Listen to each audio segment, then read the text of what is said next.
to show them something today. How come we still don't have no defense? Number one defense in the league. How come we still don't Number have no one defense in the league. Dallas Cowboy defense, unconscious. Fantastic. Every single one of you. I'm not just talking about these last 60 minutes. I'm talking about the quarterback schools, the mini camps, the training camp.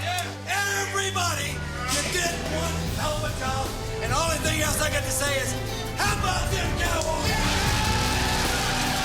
Back to throw again is Aikman. Some pressure. Gets the pass away. Eric Davis picks it off. He's got a lane down the left side. 40-10-5. Touchdown 49ers. Cowboys have given us a lot of great games and have been great champions. But 3 in a row won't happen. Nobody's ever done it. And it won't happen now. Troy Aikman told us, he said, I hope Steve Young wins one. I just don't want it to be against us.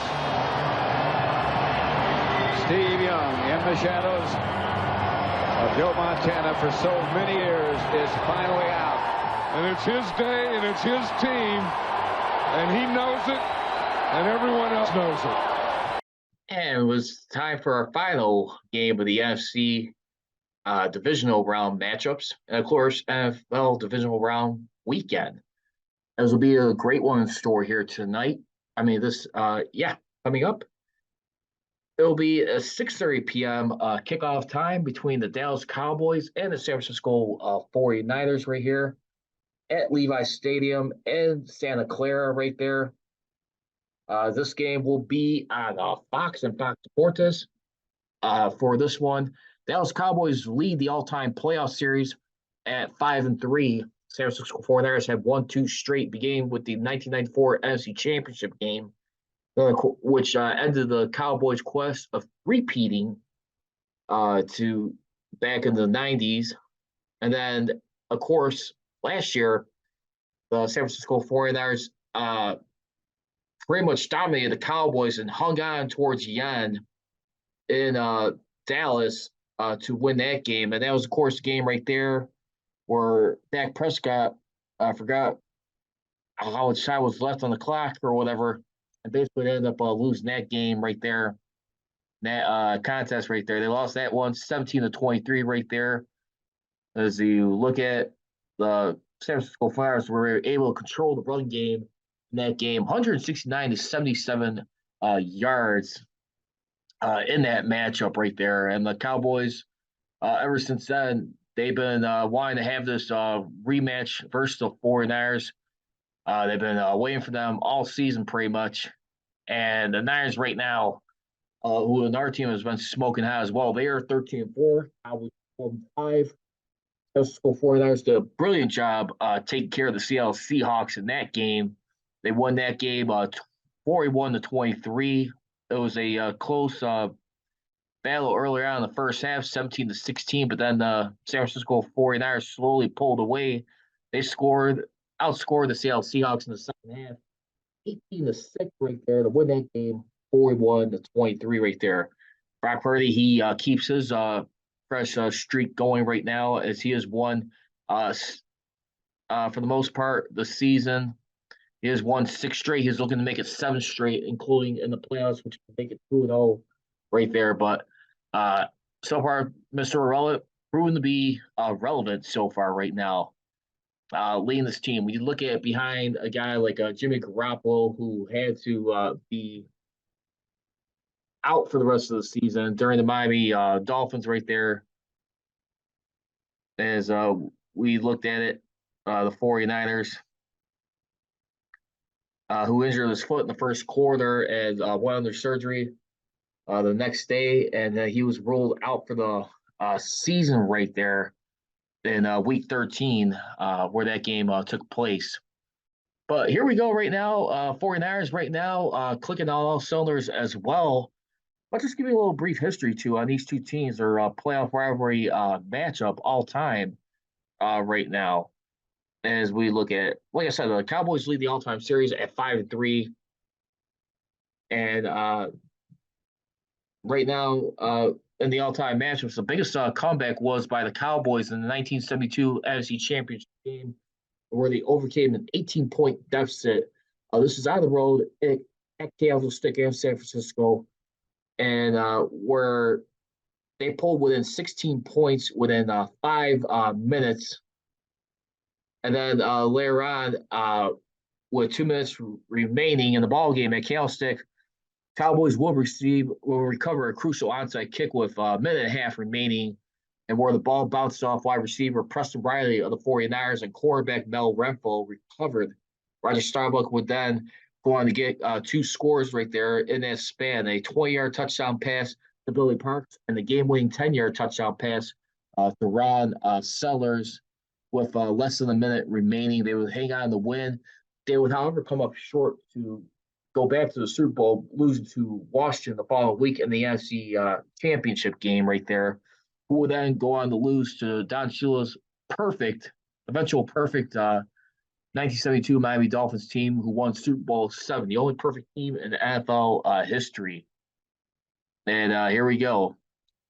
As we look at some of the other matchups too, I mean, between these 2 teams right here, the Dallas Cowboys and 49ers definitely got a lot of familiarity right here. The 49ers do technically lead the all-time series of the Dallas Cowboys, which cruise regular and postseason right there, as the 49ers are 15-14-1. Only one tie between these 2 teams ever since playing right there.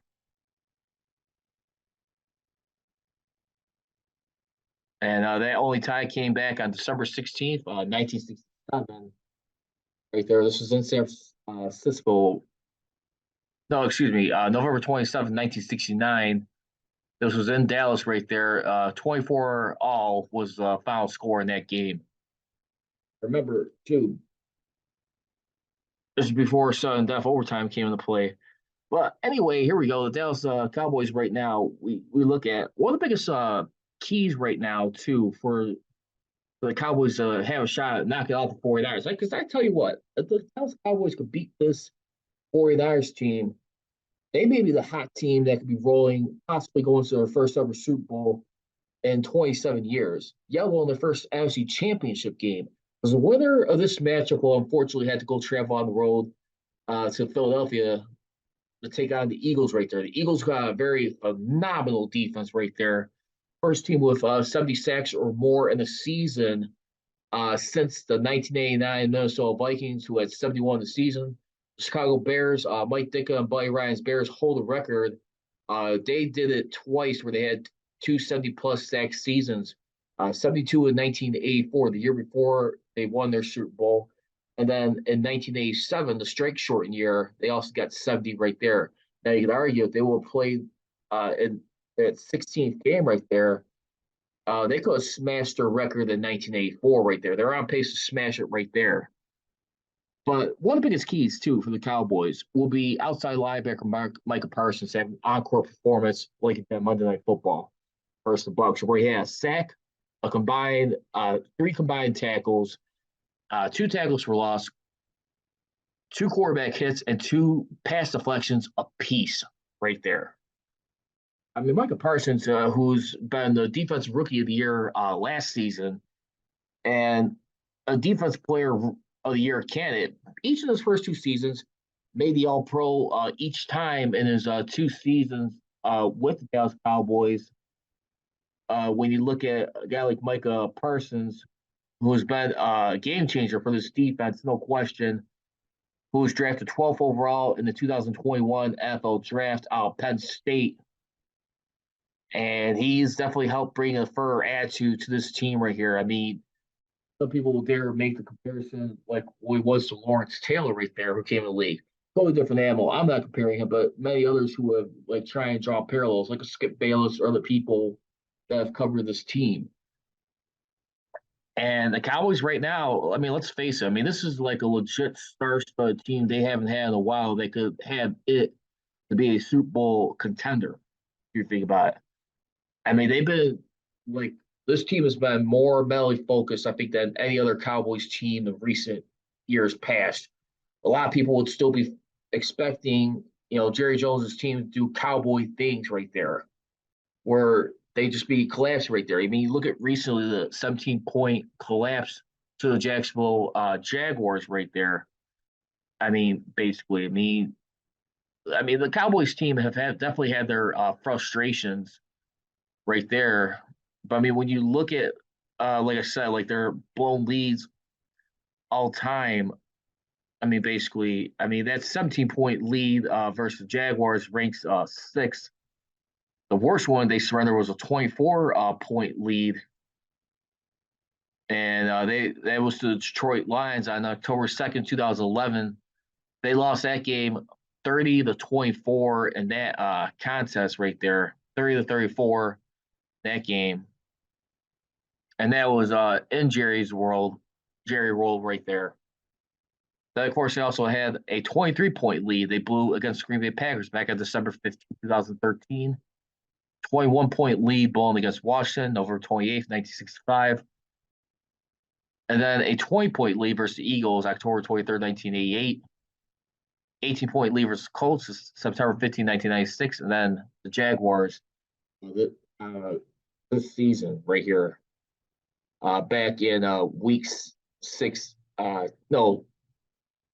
15, excuse me. So there you have it right there. I mean, a lot of stuff to go on right now, but the Cowboys right now are looking to cap off the season. Jerry Jones, he knows time is running out, basically, to try and deliver a Super Bowl right now for the first time in 27 years. It's been that long of a drought right there. And if you look at right here, I mean, they definitely went all in right here for this, for the most part. And the Cowboys, I mean, who always still like to refer to themselves as America's team, sometimes they draw a little bit too much attention. But right now, this is a team right now who's trying to get back to being a Super Bowl contending team and be able to win big here and finally have a nice year to remember to cap off and be the third team to have 6 Super Bowls right here. So let's wait and find out how this goes. But anyway, let's look at it right here now too. Aside from that, his expectations for Sunday's divisional round game at San Francisco is coming from Micah Parsons. The bigger the stage, the bigger the player, he said this week. I don't want to go out there and try to outcompete the 49ers. They're going to beat my ass. If I play their game, I'm going to play my game. I'm going to bring my strengths of what I bring to the table. They're going to bring their strengths. Let's just battle it out. The 12th overall pick out of Penn State has just been phenomenal right there. Cowboys have been 25-10 since drafting Parsons. He played a career-high 79 snaps Monday night, 64 on the defensive line, and 15 at linebacker. He's expected to be moving around quite a bit Sunday, facing a rookie quarterback in San Francisco's Brock Purdy. It makes sense to have him guessing where Parsons is going to be from play to play. Parsons and Prescott didn't hesitate in wanting to face 49ers coming out the wild card round. And Parsons was saying, this is the three-headed dragon. We need to cut one of the heads off. Either way, you're going to meet them at some point. Are you going to be ready for your moment? I'd rather it now than later. And, of course, Micah Parsons' 2 defensive ends who are the top dogs in the sack department. Parsons leads the way with 13.5 sacks. George Armstrong with 8.5, and DeMarcus Lawrence with 6 right here. And we look back at the offensive side of the ball, the Cowboys running back tandem, Toy Pollard and Ezekiel Elliott, they have combined for 1,883 yards with 21 touchdowns. Ranks 2 spots higher than the 49ers at 6 in rushing yards for the seasons. Now, the 49ers, Cowboys, they're neck and neck as far as turnover ratio. 49ers lead the league in turnover ratio with a +13, while the Cowboys are +10 right there. But I tell you what, one of the key matches to pay attention to right here, it'll be the Cowboys' CeeDee Lamb with 107 receptions off of 156 targets for 1,359 yards, 9 touchdowns, while 49ers wide receiver Brandon Ayuk has 78 receptions off 114 targets for 1,015 yards and 8 touchdowns. Now, when you look at the defensive side of the ball, it'll be right defensive end Nick Bosa versus rookie left tackle Tyler Smith. Nick Bosa has had a monster year with a career high 18.5 sacks and 48 quarterback hits. And whatever everybody's saying we hear, no way the Cowboys are going to win. I think you should feed into it. You should love that stuff. When no one believes in you, that's the best feeling. I like being the underdog. It's always a great story to tell.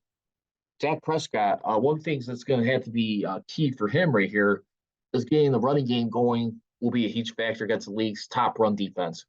One of those ways could be with Prescott using his legs, not only to extend plays, but to tuck the ball and pick up yards himself. He ran a season high 7 times for 24 yards and a touchdown against the Buccaneers. Don't be surprised to see some plays like the one Prescott scored on that Dallas hasn't shown all season. Now, Prescott did say when he studied last year's wildcard loss to the 49ers, he was disappointed with the way he executed, particularly when they had a chance to win the game, if they would have scored on one of their last 2 possessions. He was also only able to connect on one pass to CeeDee Lamb for 21 yards. Lamb has clearly become Dallas' #1 receiver this season. Hasn't been held to 1 catch in the game since. He's had at least 4 catches in each of the Cowboys' last 17 games. Now, the Cowboys are a 4-point underdog according to BetMGM. Dallas is 3-2 as underdogs this season. I tell you what, I mean, for the Cowboys, I think that's going to play into their advantage right here. I mean, this is a team right here who's been overcoming a lot of distractions. And even if they're able to win this game, I tell you what, they're going to have their work cut out this time going up against Jalen Hurts in their second game versus him. Now, remember, I mean, the Cowboys right there, when you look at that game where they lost to Jalen Hurts and the Eagles back in week 6, 17-26. I mean, for the most part, I mean, when you looked at it, I mean, the Cowboys did outgain the Eagles. No, excuse me. The Eagles barely outgained the Cowboys 136-134. Well, the biggest issue for the Cowboys in that game was the early hole they found themselves in. They were down 20-0 with a minute 47 remaining in the half. They didn't get their first points to the board until 29 seconds remaining, 20-3. Now, the Cowboys did have to make some big halftime adjustments right there to outscore the Eagles 14-6 right there. But, of course, breaking down that game, it was still Cooper Rush who was filling in for the injured Dak Prescott, who was dealing with an injury earlier in the season.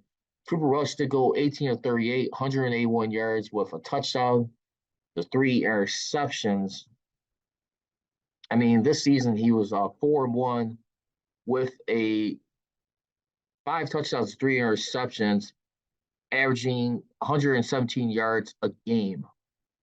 Now, his QBR on a scale of 1 to 10, he was 59, which is okay, not impressive. Had a QB rating, but he got sacked 7 times with a loss for 49 yards.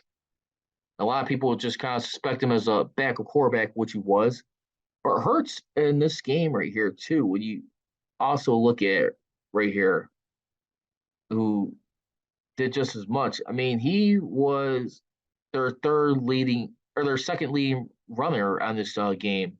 He had 9 carries for 27 yards. Miles Sanders had a day right there, 18 rushes for 71 yards with a touchdown in this game. But the biggest story in this game, too, when you look at it, I think definitely the Cowboys' pass rush. They did everything they could keep themselves in this game right there. Now, the offensive line, I mean, surprisingly, as the Cowboys did find themselves in that early hole, they allowed no sacks in that game. They were able to get to Jalen Hurts 4 times for a loss of 23 yards. So, which would tell me right there, I mean, the only thing is right there, Dallas Cowboys were -3 in the turnover ratio.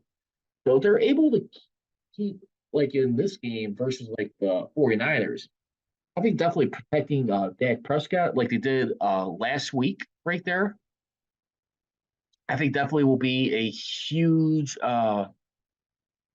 sign right there. They're able to win this game like they did against Tom Brady and the Tampa Bay Buccaneers. Probably his time with Tampa Bay Buccaneers has come up. But, I mean, if you think about it, they've gotten the Brady twice for a loss 17 yards. I mean, Brady was doing a good job getting the ball in his hands quick.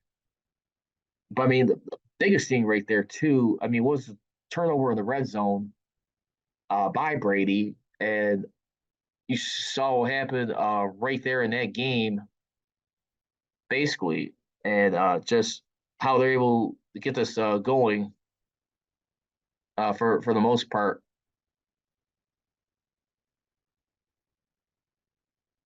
It was intercepted by Javon Curse. He was trying to target Russell Gage, but the Cowboys did happen to score and get at least in that game. They got They got like 6 points off the turnovers right there. And the biggest story going to this game right now has been Brett Maher right now, who is missing some kicks right now, some bad ones. Will he be one of the reasons that gets in the Cowboys' way of advancing right now? And he still remains the Cowboys kicker for the 49ers despite the nightmare game, according to NBC Sports. The Cowboys did sign Avante Collins to the active roster on Saturday. The club released cornerback Trayvon Mullen as a corresponding roster move, and they also elevated center Brock Hoffman and quarterback Xavier Rhodes from the practice squad for tomorrow's game at San Francisco. So the Cowboys, they signed former 49ers kicker Tristan Vizcaino to the practice squad Wednesday as insurance. However, the team is rolling the dice that Maher can't recover from his bad performance and didn't activate Vizcaino. So he will not be playing today's game. But 49ers coach, on the other hand, Kyle Shanahan, considers Robbie Gould one of the best kickers of this generation. San Francisco will be confident when they send out number 9 for a field goal attempt or PA attempt right here. And you look at the 49ers, I mean, what they're doing all season long. I mean, Robbie Gould, I mean, he's still a phenomenal kicker right now. He is in his 17th season right now with a career field goal percentage of 86.5, which is pretty freaking good. He's made 36 of 51 kicks for 50-plus yards. And, I mean, this year, for the most part, I mean, for as far as his field goals being made, he is 27 of 32. He's only missed 5 so far. So think about it. And there we go. So those are going to be the keys right there. I think just keeping their quarterback clean right there. And I think if the Cowboys could find a way to win the turnover battle like they did last week, they have a legit shot right here. But one of the things, too, right now, George Kittle was saying, we have to stay out of third and longs and make it manageable for Brock, according to Kittle. They're number 1 pressures for a reason. 49ers are 6th in the league with protecting their quarterback with 31 sacks. I'm going to go ahead and roll the dice on this one. Give me the Dallas Cowboys in this one in another upset. And give me the Cowboys to handle, take care of business. I will go 27-17 in favor of the Cowboys. And once again, you guys can follow me ladies and gentlemen, you can follow me on social media, on Twitter at MetaSteelCJR and on Instagram at MetaSteelNation. Thank you for watching the MetaSteel podcast with your host, Charles Prodigy Richey, here on YouTube. Please make sure to hit that subscribe button. And for all the latest MetaSteel podcast episodes, feel free to download them on Mixcloud, Anchor.fm, and SoundCloud, wherever you get your podcasts.